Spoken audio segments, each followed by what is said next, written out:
what do you see, Sasha? Do you see the near certified developer slide? Yeah. Okay, perfect. Let me just get chat open. And that way people can interrupt with questions if they want.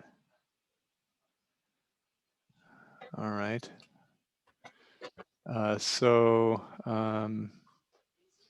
Can you still see these slides here? Flickering back and forth? Okay, great. All right, welcome everybody.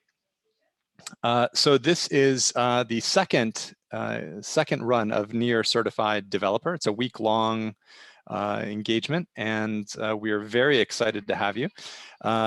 Please forgive any background noise if you hear it. I'll do my best to keep the mic close to my mouth and speaking clearly. Okay, so we have about an hour together right now, and the goal of this hour is really like an orientation, right? So the goal is we want to get together on the same page and talk about what are we going to do this week, how's it going to work, what's happening actually, and then we're going to form groups before we wrap up, and in those groups is how you'll be working during the week. So everybody will be part of a group. We'll get that sorted out, just at the end of the meeting, take about 2 or 3 minutes. You'll find a group, we'll help you sort that out. And then, we'll, end for the day. I do have a hard stop in, I guess, 50 minutes. So, we'll do our best to kind of keep it locked into that time. And then normally we'll be able to spend as much as 2 hours per day together, in these sessions, going over demos, asking and answering questions, reviewing any of the work from the day before, all of that kind of good stuff. Okay, so let's dive in. So welcome. This is what we're going to kick off with here. Who are we here in the meeting? Want to get a sense of who's here. A word on focus. I'd like to talk about that briefly. And then, where are we? A little bit of hello near. Let's envision the goal, agree on a path, and then begin well. Okay, that's the plan. So who are we here? Let's take a couple of minutes and answer some questions. You should be able to go to slido.com and type in a code there, near-NCD2-1, and that should give you, a view of this multiple choice here, and I expect that in this view, you'll be able to answer questions. If you want to take a picture with your camera or your QR code, you can do that as well. But go ahead and answer this. Join this Slido and answer this. And I guess if I can send you a specific link, it would be this one here that you can use to join. And we'll keep the same Slido for the whole time. So go ahead and let me know, how long have you been writing software? Professionally or for fun. I just want to get a sense of who's here in the room. All right, so looks like a good spread here. We've got 9 responses so far. There are 20 people in the meeting.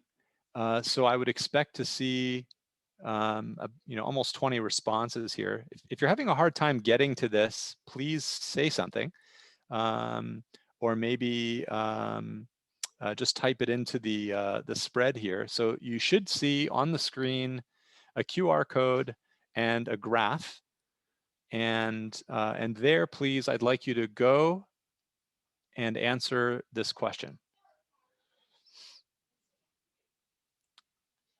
All right, so let's see here. Anybody else? 15 responses from a group of 20 so far. Can we get a couple of more? And just leave this application open because there will be a few different polls and you'll have a chance to write questions here as well. 16, maybe I'll wait for 17 or 18. Please join us here at this Slido and respond to the question. How long have you been writing software professionally or otherwise? You should do this by checking one of these boxes. Looks like 16 people. Okay, I guess that's enough. We'll expect 16 responses. 20 people either can't connect to the Slido or still haven't caught up yet. That's fine. Okay, so great. Looks like about 1 to 5 years on average here is the kind of the most popular group. With some people having a CS degree, you can pick multiple options here. So so obviously these numbers might be a little bit off as well. Okay, what technology is in your comfort zone? Please write one word per entry. What technology is in your comfort zone? Let's see here. So just write one word at a time. Try and spell it carefully. If you see a spelling on the screen that's similar to what you want, so try and spell JavaScript the same way now, please. Capital J, capital S. That way we don't get multiple entries of that. So if you know JavaScript, you know, please type it that way. If you know Rust, please type it that way, and that way they'll match. Go ahead and answer now. What technologies are in your comfort zone?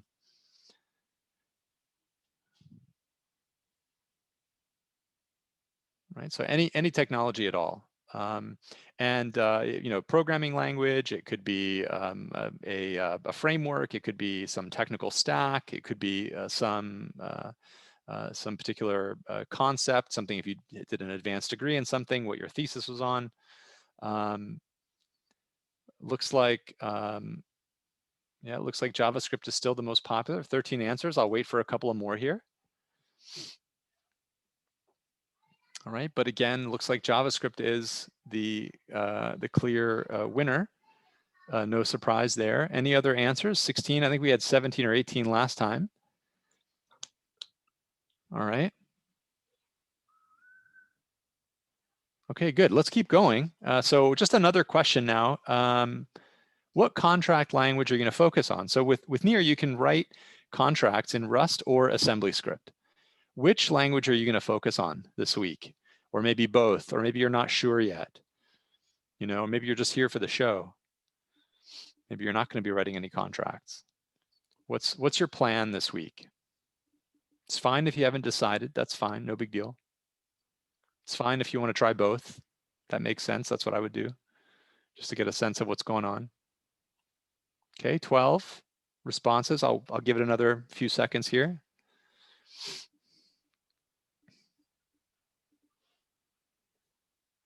Okay.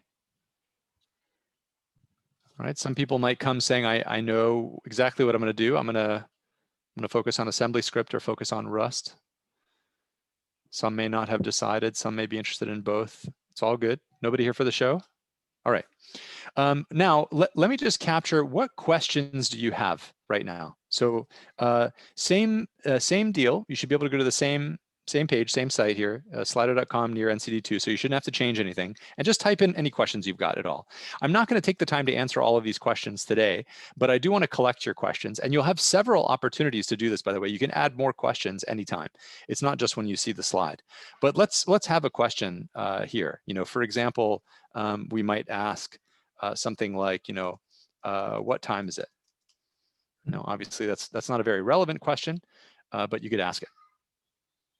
So what other questions do you have that you want to ask at this point? Any questions at all? What questions do you have? I'd like to capture some of those questions now. If not, you'll have a chance to do this throughout the presentation as well. Yeah, great. Consensus algorithm. What can we learn this algorithm? What can we learn this week? Fantastic. Yeah. Do you teach basic Rust language knowledge? Fantastic. Yeah. This is exactly what I'm hoping for, because we're going to take the time to answer these questions, not just me, but other people who are going to join us in the Discord, and maybe Sasha as well, who's answering these questions. And so please vote on your questions as well. If you like a question, you can click the thumbs up. And that way we'll get the most popular, you know, most relevant questions up to the top. You can do this anonymously, or you can put in your name. That's fine. All right. So go ahead and please add more questions, and please vote on the questions that you like. And these questions will grow. By the end of the presentation, we might have 30, 40, 50 of these questions. It's hard to tell at this point. So please keep asking as we go.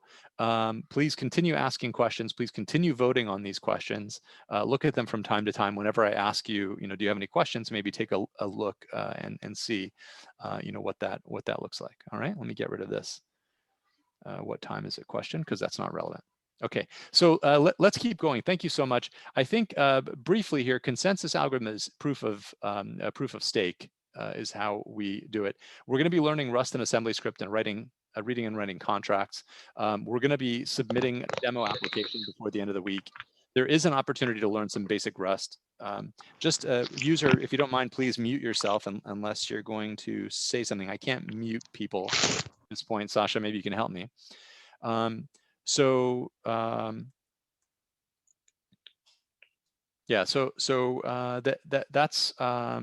that's all good. Okay, so we'll continue to ask these questions as we move along. Thank you so much. Let's talk about focus briefly. So what's a car? Exactly.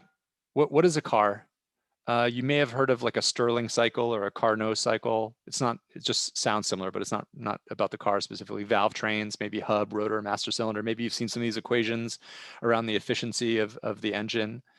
You might know some weird fact about the car, like a third of gas is consumed by friction going around the vehicle. You might recognize some of these diagrams here. You might recognize an engine or the wheel assembly or the Carnot cycle on the top right. You might know some of these details, and that's fantastic. If you want to dig into these details, that's terrific. But that's not what we're doing this week. So what is a car to us? It's a mode of transportation. Maybe we own it. It's recognizable worldwide, and we're focusing on the experience of actually driving, using the car, right? And actually, we do use cars without understanding everything about them. What about batteries? What's a battery? Have you heard of Helmholtz or the Gouy-Chapman double layer with Stern modifications? I don't know, cathode, anode, electrolyte, dry cell, NiCad, lithium iodine. Maybe you've heard of some of those things, or you've seen some of the chemistry equations. Did you know that metals dissolve in water about as easily as salt or sugar? But what happens is just at the surface of the metal, the charges start to build up so much that the metal pulls the water back towards it and it stops dissolving pretty quickly, actually. Here's some chemistry and some other charts, and you can see the Helmholtz layer here and what it looks like. But actually, what's a battery to us? We don't think about all these details. We think about a portable store of energy. We think about rechargeable, maybe. It's recognizable worldwide. We use them in our laptops and cameras, and we use batteries without understanding everything about batteries. Maybe you're getting the point now. So what's near?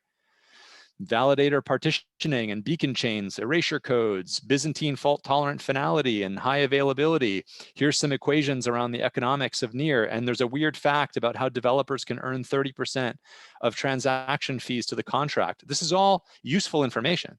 This is all important information, but it's out. Sorry, are you asking a question?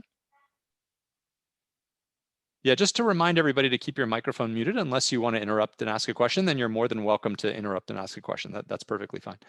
So here on the right-hand side, we can see all of these diagrams from some of our white papers and some of the write-ups that we have about how sharding works and how validators work and validator sets and so on. But actually, what is near to us? What are we going to focus on this week? It's a smart contract platform. Supports a couple of standard languages, Rust and AssemblyScript, and it's recognized as developer friendly. We can make things with it, like Paris has made here with the NFT marketplace where they sell some beautiful things. And we can and do use near and build on near without understanding everything. So please, for the rest of this week, I'm asking you, don't wait until you understand everything. Just start making something. Try and make something simple immediately, today. Try and make something. Don't dive into consensus and economics. Wait till next week to dig into that stuff, please. Instead, focus on working examples this week. Focus on getting something built, getting something done. Don't insist on learning to write Rust either. If you don't know Rust, it's going to be very difficult to figure it out in a week. unless you come from maybe some high performance, embedded computing background, or you've been writing C++ for years or C for years, Rust is going to be difficult to get your head around in any short amount of time. It's going to take you weeks, maybe months to learn Rust. I'm still working on it personally.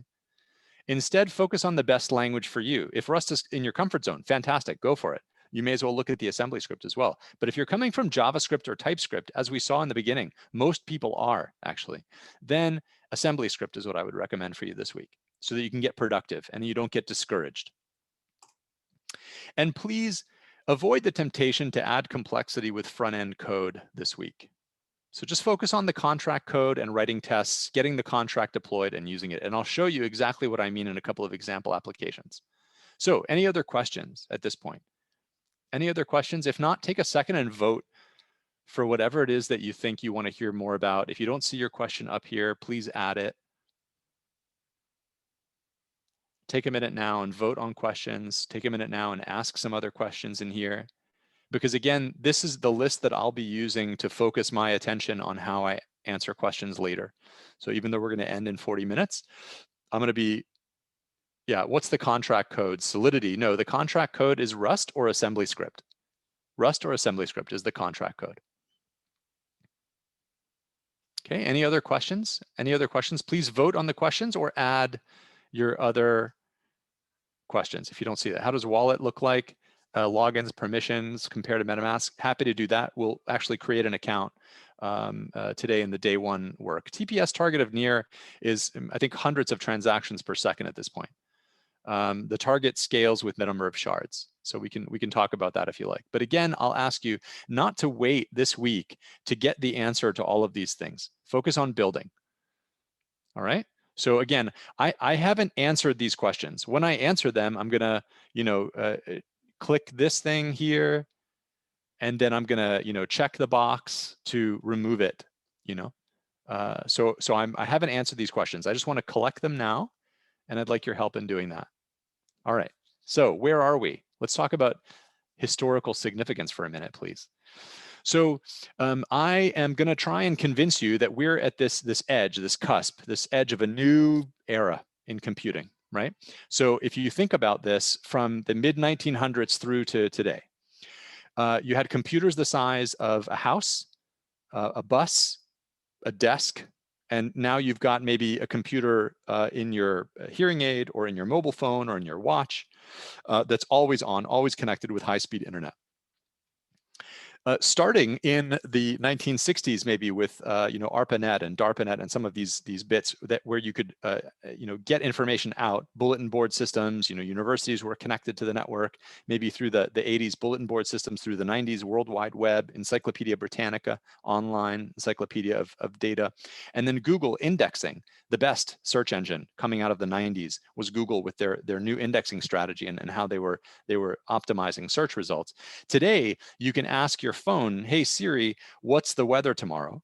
And Siri will read the web for you and answer your question. So that's the readable web all the way up to today.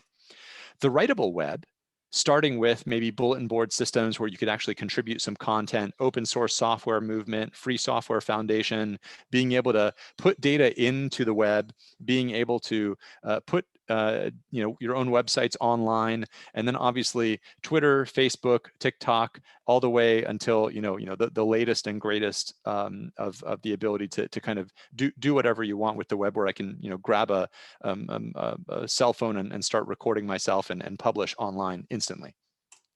And then finally, the trusted web, starting arguably 1976 with a paper about Diffie-Hellman key exchange crediting Merkle with this idea of how do you move secrets in public? How can I take something that's secret and give it to you while everybody's watching? How do I do that?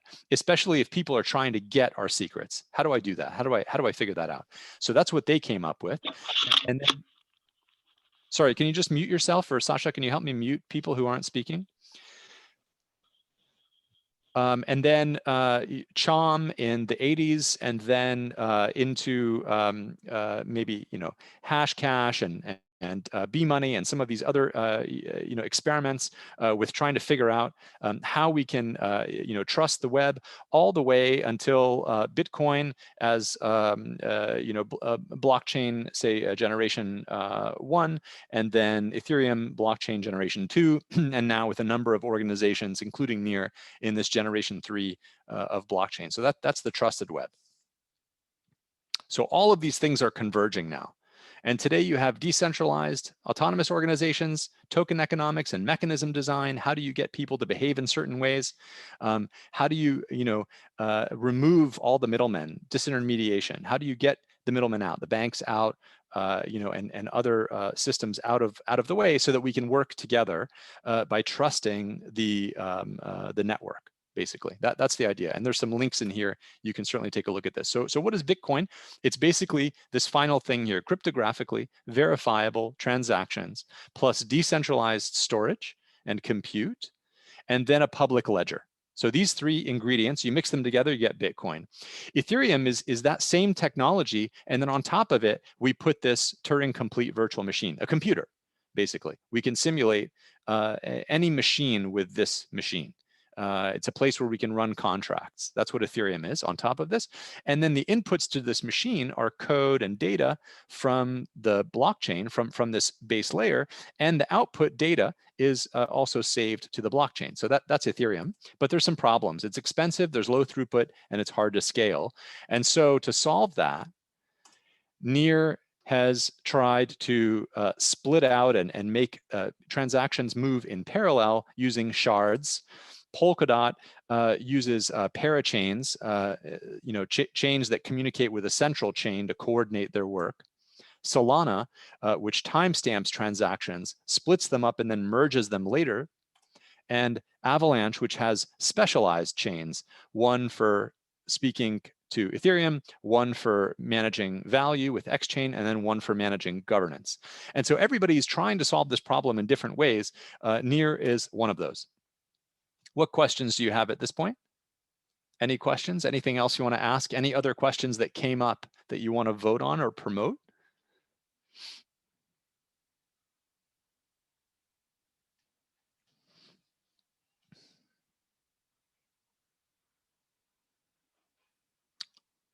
Okay, so let's keep going. Please ask those questions. I can see them here on a dashboard, and every time I bring them up on the screen, I'd like you to remember to ask those questions. So, hello NEAR, what is this technology? Let's talk about this.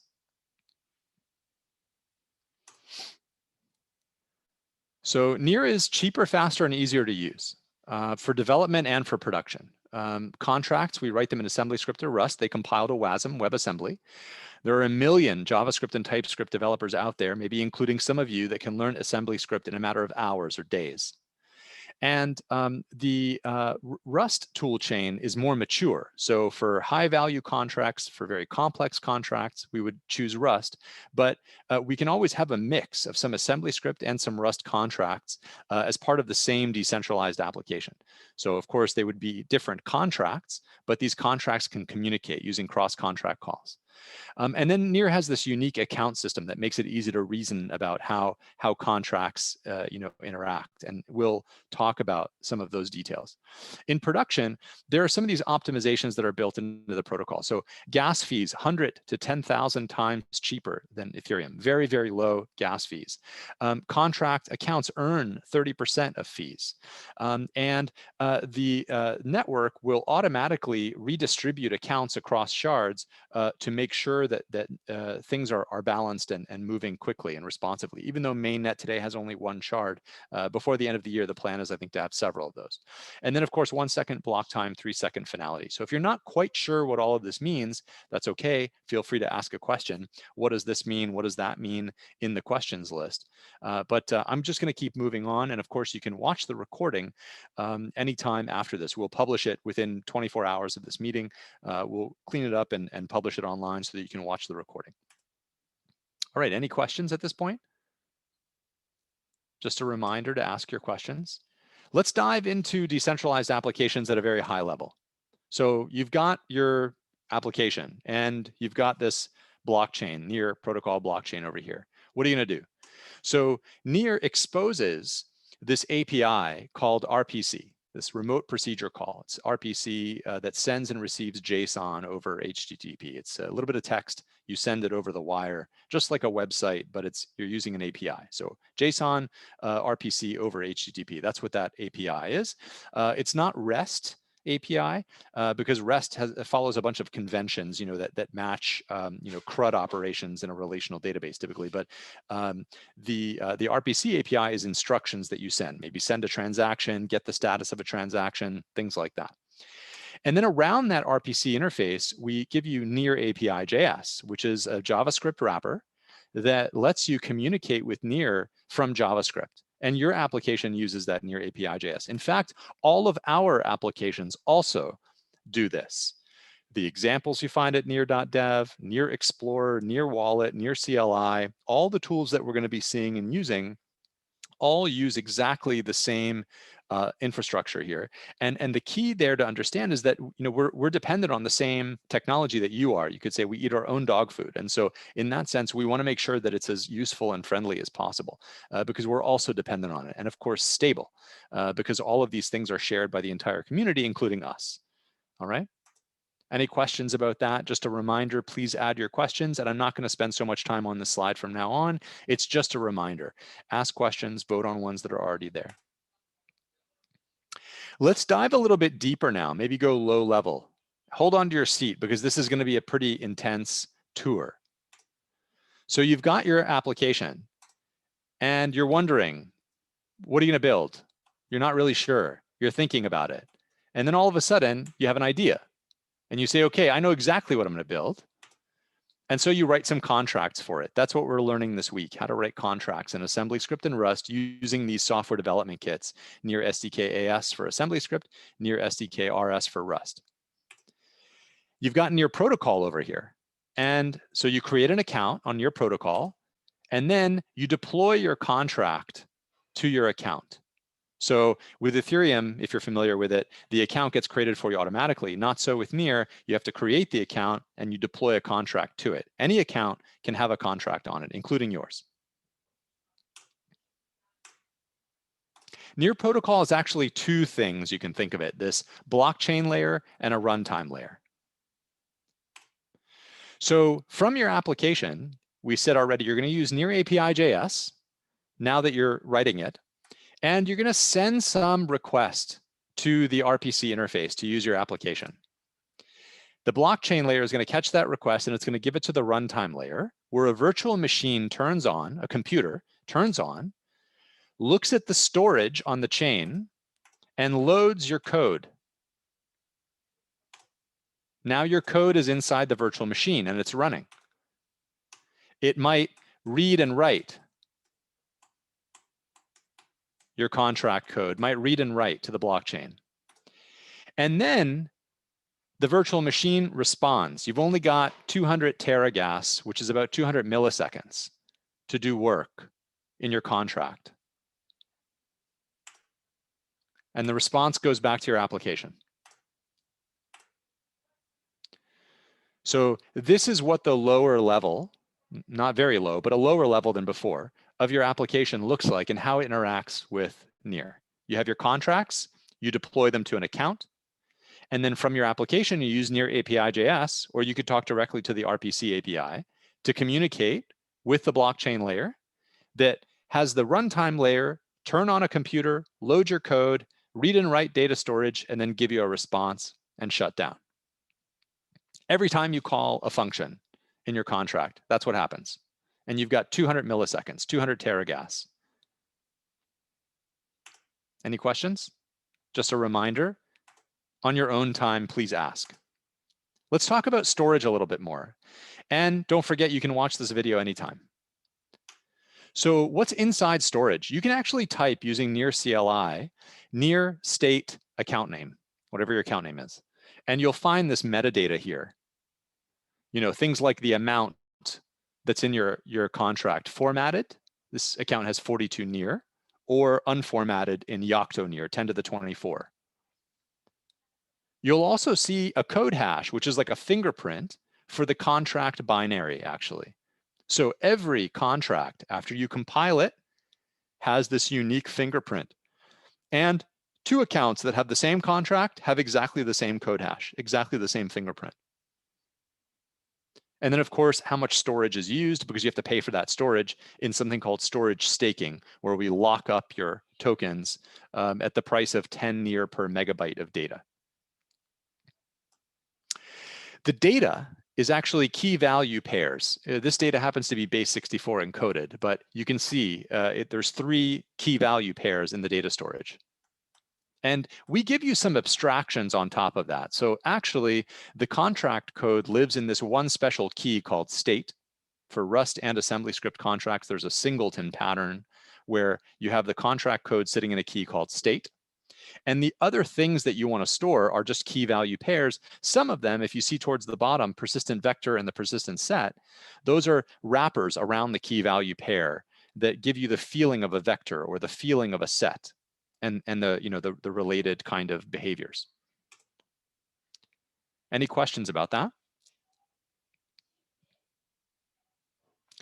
If you have questions, please ask them. If you see questions here that you liked, please vote them up. We want to collect as many questions as we possibly can. Think about what we just saw, ask any questions, and that way we can focus our attention on answering these questions.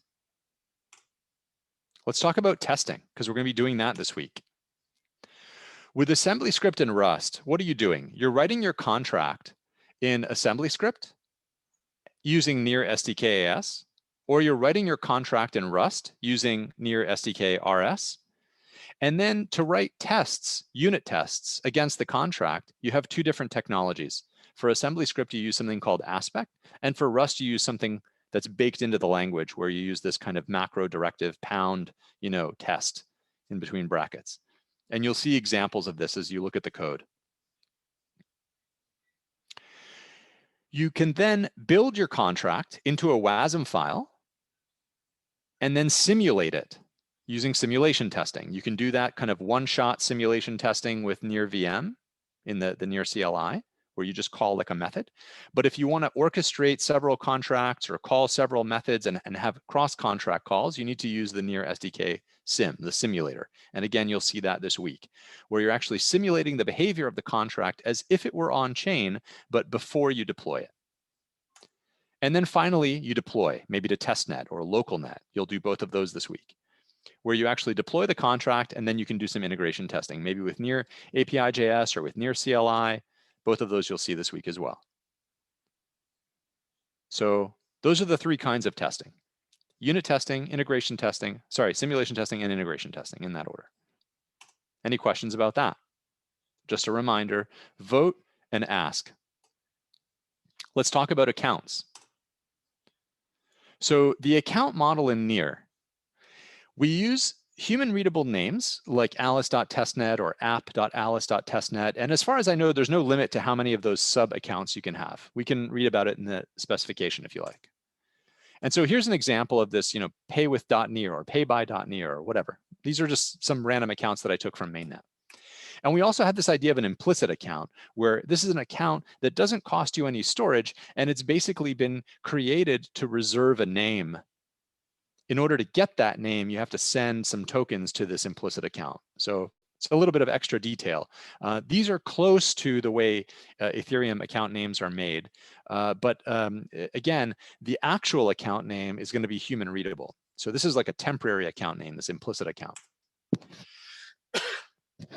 You pay for data using storage staking. So when you have some account, this is a screenshot from the wallet, there is some minimum amount of NIR balance that you have to keep, depending on how much data your account is holding. So this account has 20 NIR cents that is holding it, Sharif.NIR, because there's something like 20 kilobytes worth of data.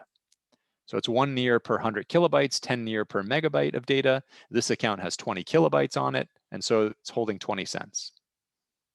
And that I can't spend that. I can clear out the data, the contract if there is one, data on the account, keys, those all take up space and cost storage staking money. I can clear those things out, and then that storage staking amount will be reduced if I want to, removing a contract or deleting some of the data. There's an unlimited number of access keys, function call and full access keys. And you can see here from this account, there's full access and function call, two different kinds of keys that we have here. This account has two of each. There's an unlimited number of these keys. This is the keys that you use when you sign a transaction to prove that you have control of the account, to prove that it's you.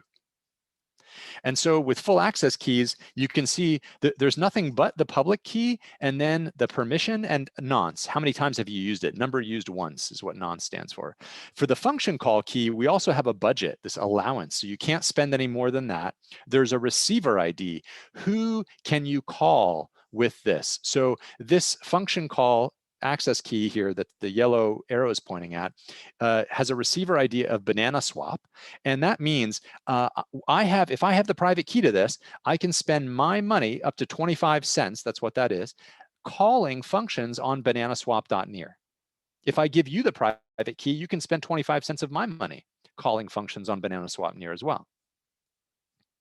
So that's how these function call access keys work. With the allowance, there's some limit, the receiver ID, and then method names. If it's an empty array, then there's no constraint. Otherwise, you put in the names of the functions that can be called by this function call access key. And so if we think about what can you do with near, actually, you can work with identity, money, and code. The function call access key lets you use this one action, function call action, while the full access key lets you do everything. Create account, delete account, add key, delete key, transfer, stake, deploy contract, and function call. So again, function call access key lets you do this. Full access key lets you do all of that. That's the difference. And contracts live on one and only one shard. They actually call each other using cross-contract calls. Here's a little bit of code that we'll look at this week in an application that we've built for you. And you can see here, there's a method called payout. And in this method, I have this contract promise batch that transfers money to a winner. And then promise.then calls itself back to say the payout is complete. So transfer some money and then let me know that the payout's complete. That's cross-contract calls. And that's effectively how near scales across shards.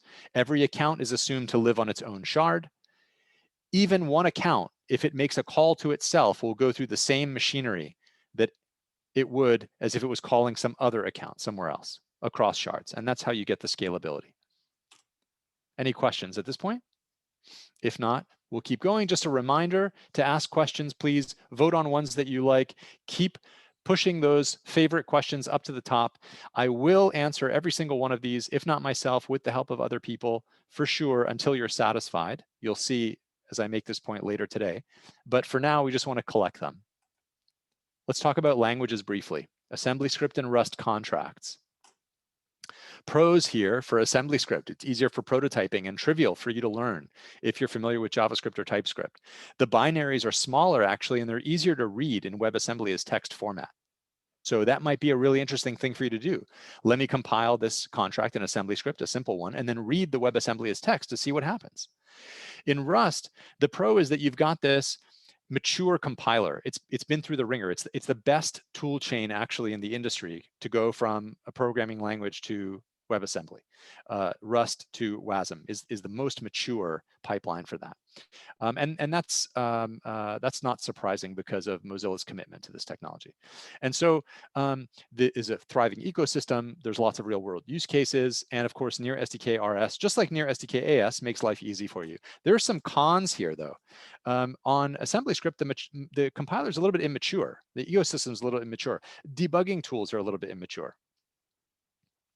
On Rust, it's a very steep learning curve. It might take you weeks or months to get to the point with being literate writing a Rust contract from a blank page. And even experts, you can see sometimes they'll fight with the compiler, kind of struggling to get the right syntax because the compiler doesn't like something about how some variable is declared or who has ownership of it or who borrowed it last.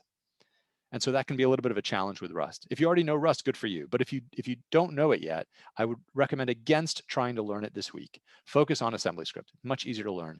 And the concepts are the same. You're still learning about near. You're not giving anything up. So here's what they look like.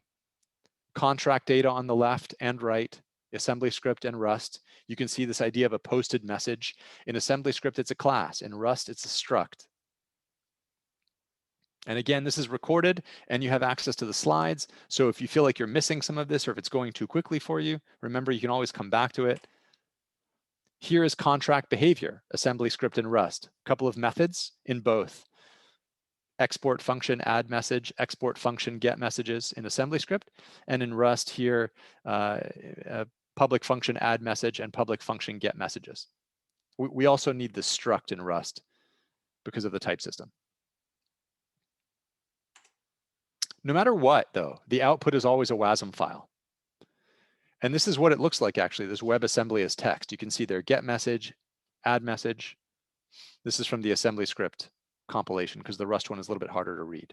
And you can see here the add message method. If you compare this code to the AssemblyScript code, you'll recognize exactly what's happening as we push and push and pop things off of the stack.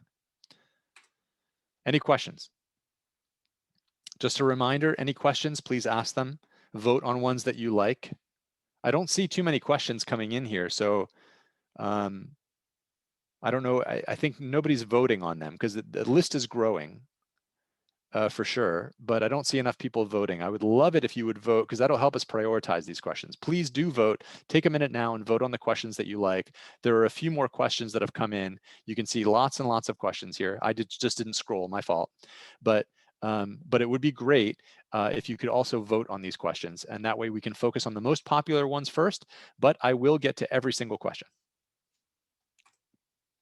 All right, let's talk about the goal. So I imagine, and I hope you can too, this near learning community where we can work together to identify areas of unproductive confusion, converge on best explanations, make things that are popular for people, get feedback on those things, and find ways to incentivize each other to do more and better. On the right are some examples. You saw identity, money, and code a little bit earlier in the presentation. Just below that is an Oracle documentation, and just below that is the near bridge documentation, some examples of how these things work. You'll find them in other resources. If you're curious about any of this stuff, please ask, and I'll point you right to the thing that explains each of these. Now let's agree on a path, actually. What's in and what's out? We're going to be talking about testnet, localnet, and betanet. We're going to be talking about contract literacy, NFTs and fungible tokens, core contracts, cross-contract calls. All that is in this week. But what's out this week? Mainnet. We're not going to be talking about deploying to mainnet because there's more that you have to do. If you really want to deploy a trustless application, you need to manage your keys and remove them. In that way, the contract can't be modified, for example. You got to figure out what to do with the money that contract might collect or control, identities, and so on. There's all sorts of details on mainnet that are outside the scope of this conversation. But we have several applications deployed on mainnet. And so if you're curious, if you're ready to do that, more power to you. That's fantastic. But we're not going to dig into that together this week. We're also not going to talk about contract security because there's all sorts of little details about how contract security works that are outside the scope of this week. So maybe another week or maybe another month of work together might give us access to building for mainnet, talking about contract security, token economics, and what it means to actually design for incentivization, mechanism design, and so on. We're not going to talk about any moonshot ideas like I want to port Uniswap to Near. Good luck to you, but it's not going to happen in a week. If you gave me a week, I might not even be able to tell you how long it would take me to do it. And we're not going to talk about sharded compute and storage in terms of the details. Remember the battery that we saw before, the car engines that we saw before. We're not going to dig into those details. We're going to stay up here to talk about reading, writing, testing, and deploying contracts. This is the schedule for the week. Every single day, today's our first, we're going to have meetings at 3 p.m. UTC. Monday, 60 minutes, Friday, 60 minutes. Every other day is 30 minutes. During these meetings, today is our kickoff, welcome and kickoff. And then Friday is our demos, and we'll say goodbye. And Tuesday, Wednesday, and Thursday, we might talk a little bit about process, answer some questions, share some aha moments, and we'll have 30 minutes to 2 hours to do that together. No problem at all. And the goal on a daily basis is today, there's work to do. You should be reading contracts. And if it's very late for you, for example, then start early tomorrow. You should be reading contracts, writing contracts tomorrow, testing contracts, then deploying, and finally demonstrations on Friday. This is what you'll demonstrate. Something like this. So several people were asking, what are we going to learn this week? What are we going to submit in a week? This is what you're going to submit. This is the answer to your question. At the end of the week, each small group is going to present a project of their own design and development, and the scope is defined by this example. There's a repo here that you'll find. This gives you an idea. It's going to include contracts, Rust, AssemblyScript, maybe both, maybe a mix, unit tests, simulation tests, just the mock-up. Please ignore the temptation to build a front end. You can if you want to, but ignore the temptation because that's the easy work. It's tempting to focus on the thing that we know, to ignore the difficult part. Instead, stay confused this week. Focus on the most difficult aspect of the work this week. Focus on the contracts, reading, writing, testing, and deploying them.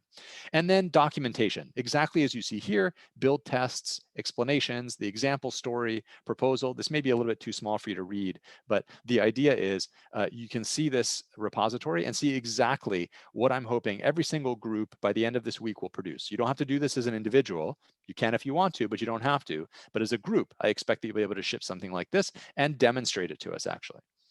Last time we ran this, one group, a team of 4 or 5 people was able to build actually a working demo by Friday, but they had already experience building with Near, a couple of people. And so for them, they were building, it was an exercise essentially. There was another person who was able to produce this level of work in a week, and they had never built anything on Near before, and they did it in AssemblyScript. So my recommendation is stay modest, stay to this focus, come up with an idea. I'm more than happy to help you with that. You can certainly ask other people for it. We have lots of examples that we can talk about. Contracts, unit tests, simulation tests, mock-ups, not the front end working, mock-ups, and documentation. And if you want as a moonshot, as an extra step, as a bonus, you can try building the front end, but I would wait until the very last minute to think about that because that's the easy stuff. All right, so the measure is, can we learn from it? And here's basically this kind of defining what success looks like. Here's the list. L1, that's this, supporting others in learning while you learn too. You have the certification after completing the course and you keep the certification as long as you continue to help others and to continue to learn. That's how this works. It's about evidence. All right.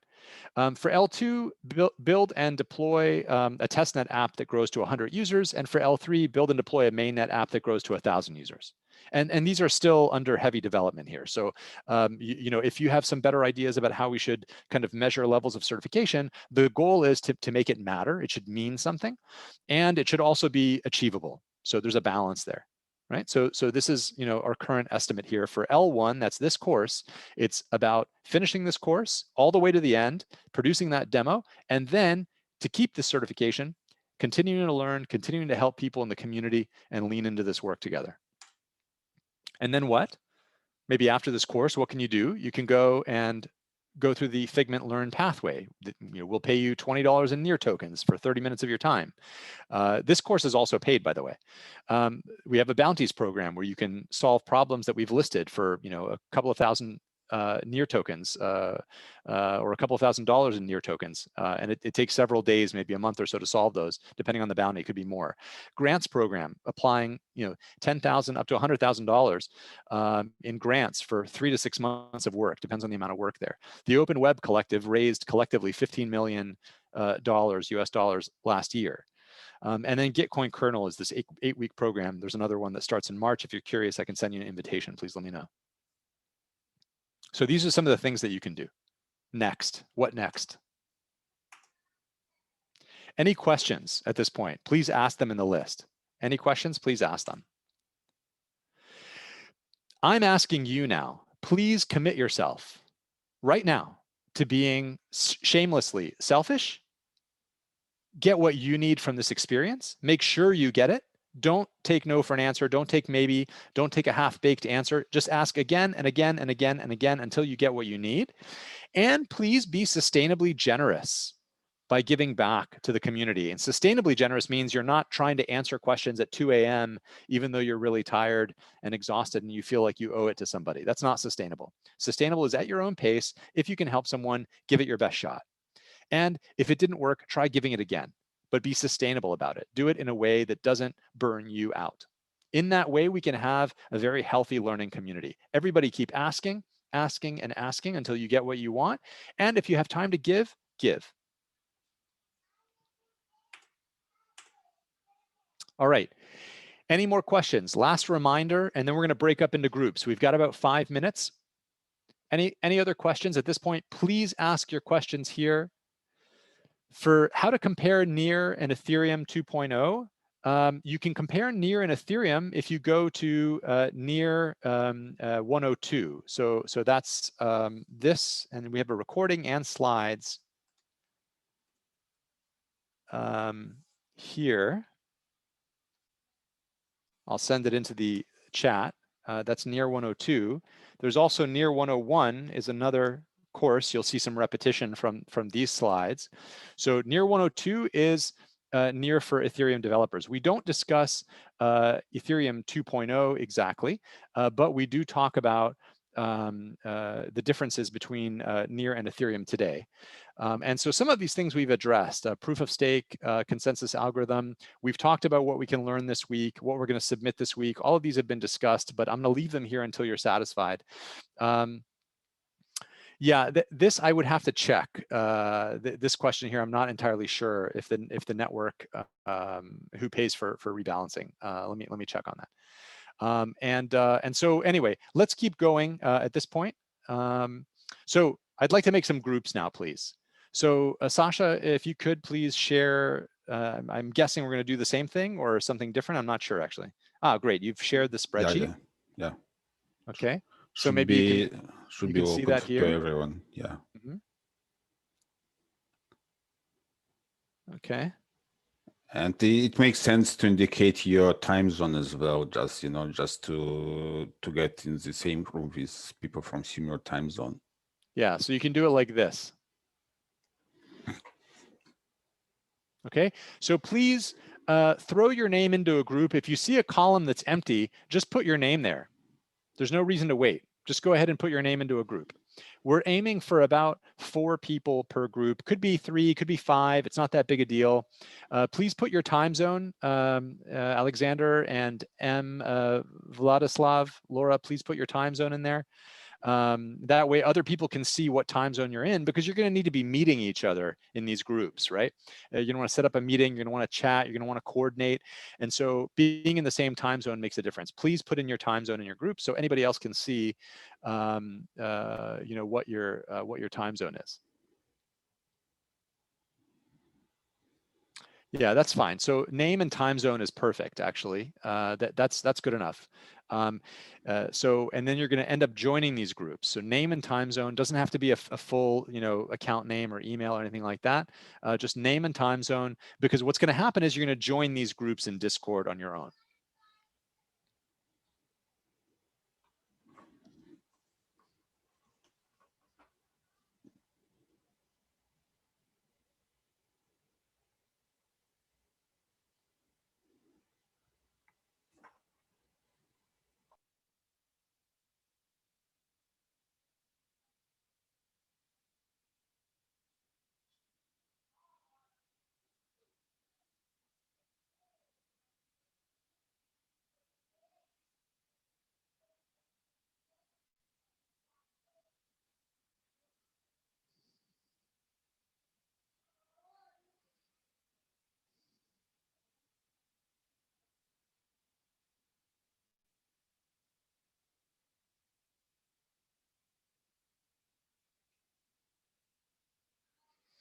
All right, so don't be shy. Go ahead and jump in a group. If the group is full, please go into another one. We're aiming for about 4 people per group. I see 3 groups are completely empty.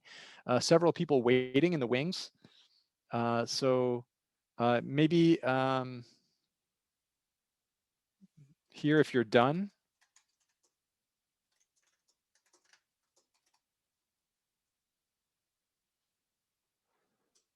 And that way we know, oops, we know who's finished. So just come here if you're finished. Otherwise, put your name on the waiting list or put your name inside one of the groups. And we've got about 20 people on the call. So 5, 9, 10, 15, 5 more people. Don't be shy about it. Just jump in. You want to pick people in a similar time zone. It's going to be much easier to manage your time and to find times to meet and find times to sync with each other. Try and find people in your time zone. 4 or 5 people, 3 people, it's okay, no big deal. We don't want a group so big that it's difficult to coordinate, right? So 3 to 5 people are good in a group, you know. So 4 people would be great. If you're in a group right now and you want to move to another one, that's fine too. You can start a new group.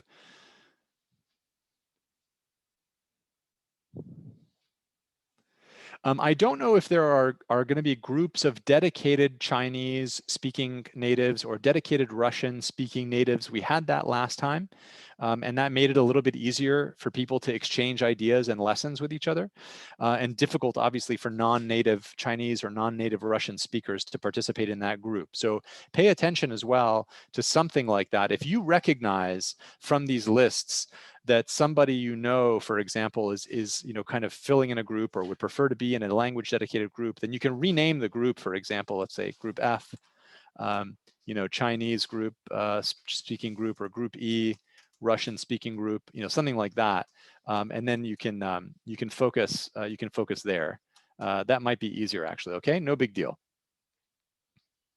Yeah, fantastic. Thank you so much, whoever just changed the small group D to the Russian speaking group. Yeah, whatever format is fine. That was fine what you just did. No big deal. Great. Small group G is a Chinese speaking group. Exactly that is what I'm looking for. And this way people can choose to opt in and out of groups that are going to be focused on their language. Because again, it's going to be much easier to have conversations with each other in your native language about these concepts if you're confused by something. All right, so that you're not also fighting with English or explaining yourself or understanding someone else. You can switch right to your native language. Okay, almost done. A couple of more minutes. What's the next step here, Sasha? People are just going to go into Discord and find their group. And I don't know if we've hidden the previous cohorts groups, because that could be pretty confusing for people. There is like we kept them open by purpose, so people just can go and read what happened in the previous cohort, and yeah, just like stick with NCD like to your cohort. Yeah. Okay. So yeah. This is NCD L1C1. C1. Yes, this is the current not. cohort. No, it's not. L1C1 is the previous cohort. Yeah. This is the current cohort here. Voice channels and groups, NCD L1, small group A, B, C, D here, C2 is the current group. Yeah, I probably mark it like current group and past group, something like that. That might be better, yeah. Yeah. Like we learn by doing, right? Yeah, no problem. So you're leaving this open so people can go and see what other people talked about in the past. Absolutely, yeah. But we have to be really careful. Because we have duplicate names for channels. The only difference is the category, right? There's nothing else different about this small group ABCD. So please be very careful. NCD L1C2 is the category for your group, right? That's the category for this group. Only join groups here. And this is where we will be posting the schedule and things to do on a day-by-day basis. So the entire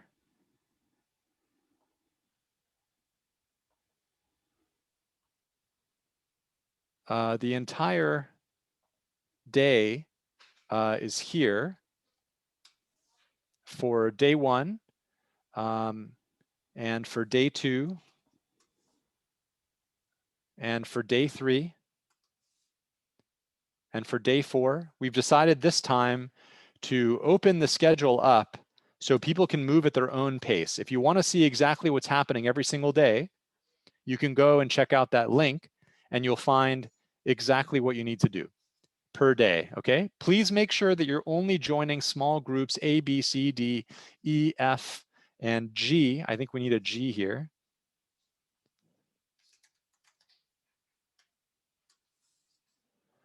For the NCD to L1 current. Yeah, exactly. Yeah, maybe we can do this. It'll be a little bit more readable. Okay, so this is what we're looking at. Okay, so please join these groups. Please dive in, ask each other questions. Please ask more questions on the slides if you like, no problem. And the goal here for this week is to have fun together. Thank you so much, and I will look forward to answering your questions and working with you on the channels in Discord. Sasha, I don't know if you want to stay on right now and maybe answer a couple of questions, logistics questions or something like that. Unfortunately, I have to go. I've got a hard stop 5 minutes ago, so I'm gonna sign off now. Yeah, absolutely. Thank you, Sharif. All right, thank you so much. Okay, welcome everybody. Have fun this week.